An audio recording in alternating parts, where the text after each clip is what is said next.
ಅನೇಕರ ಜೀವಿತದಲ್ಲಿ ಕೆಲ ನೋವಿನ ಅನುಭವಗಳನ್ನು ಅನುಭವಿಸಬೇಕಾದಂಥ ಸಂದರ್ಭಗಳು ಬರ್ತದೆ.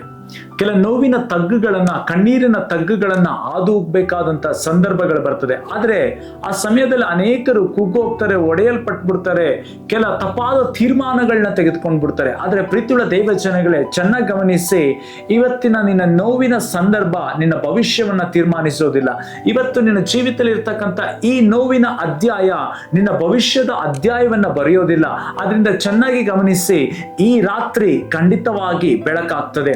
ಯಾವುದೇ ದಿನ ಆಗ್ಲಿ ಅಲ್ಲಿ ಹಗಲು ಇರ್ತದೆ, ರಾತ್ರಿ ಕೂಡ ಇರ್ತದೆ. ಅದೇ ಮನುಷ್ಯನ ಜೀವಿತ. ನಮ್ಮ ಜೀವಿತದಲ್ಲಿ ಕೆಲವೊಂದು ಸಮಯದಲ್ಲಿ ಕೆಲ ರಾತ್ರಿಯ ಕಾರ್ಗತ್ತಲೆಯ ಅನುಭವಗಳನ್ನ ನಾವು ದಾಟಿ ಹೋಗ್ಬೇಕಾಗಿರ್ತದೆ. ಕಾರ್ಗತ್ತಲೆಯ ಮರಣಾಂಧಕಾರದಲ್ಲಿ ನಾವು ಹಾದು ಹೋಗ್ಬೇಕಾಗಿರ್ತದೆ. ಕಣ್ಣೀರುಗಳು, ಅವಮಾನಗಳು, ವೇದನೆಗಳು, ನಮ್ಮ ಜೀವಿತದಲ್ಲಿ ನಿಂದನೆಗಳು, ನಾವು ಮಾಡದೇ ಇರುವಂತ ತಪ್ಪುಗಳಿಗೆ ಕೆಲ ಮಾತುಗಳನ್ನ ನಾವು ಕೇಳಬೇಕಾದಂತ ಪರಿಸ್ಥಿತಿಗಳು ಬರ್ತದೆ. ಆದ್ರೆ ಒಂದನ್ನು ಮಾತ್ರ ಅರ್ಥ ಮಾಡಿಕೊಳ್ಳಿ, ಈ ಕ್ಷಣ ಕಳೆದು ಹೋಗ್ತದೆ. ಅದರ ಅರ್ಥ, ಈಗಿರುವಂತ ಈ ಒಂದು ಸಮಯ, ಈಗಿರುವಂತ ಈ ಒಂದು ನೋವು, ಈಗಿರ್ತಕ್ಕಂಥ ದುಃಖ, ಈಗಿರ್ತಕ್ಕಂಥ ವೇದನೆ, ಈಗಿರ್ತಕ್ಕಂಥ ಕಷ್ಟ ಇನ್ನು ಸ್ವಲ್ಪ ಹೊತ್ತಲ್ಲಿ ಅದು ಮುಗಿದು ಹೋಗುವಂತ ಅಧ್ಯಾಯವಾಗಿರ್ತದೆ.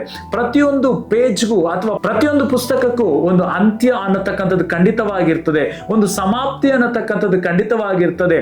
ಅದೇ ಪ್ರಕಾರವಾಗಿ ನಿಮ್ಮ ಜೀವಿತದಲ್ಲಿ ಇರ್ತಕ್ಕಂಥ ಈ ಹೋರಾಟಕ್ಕೂ ಖಂಡಿತವಾಗಿ ಒಂದು ಸಮಾಪ್ತಿ ಇದೆ, ಖಂಡಿತವಾಗಿ ಒಂದು ಅಂತ್ಯ ಇದೆ. ಅದರಿಂದ ಸೋತು ಹೋಗ್ಬೇಡ್ರಿ.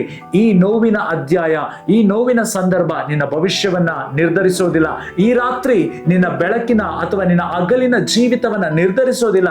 ಇವತ್ತಿನ ಕತ್ತಲೆ ಅಥವಾ ಇವತ್ತಿನ ಮರಣಾಂಧಕಾರ ಅಥವಾ ಇವತ್ತಿನ ಕಾರ್ಗತ್ತಲೆ ನಿನ್ನ ಭವಿಷ್ಯದ ಪ್ರಕಾಶವನ್ನ ಅಥವಾ ನಿನ್ನ ಪ್ರಕಾಶಮಾನವಾದಂತ ಭವಿಷ್ಯವನ್ನ ಕೆಡಿಸೋದಕ್ಕೋ ನಿರ್ಧರಿಸೋದಕ್ಕೋ ಸಾಧ್ಯನೇ ಇಲ್ಲ.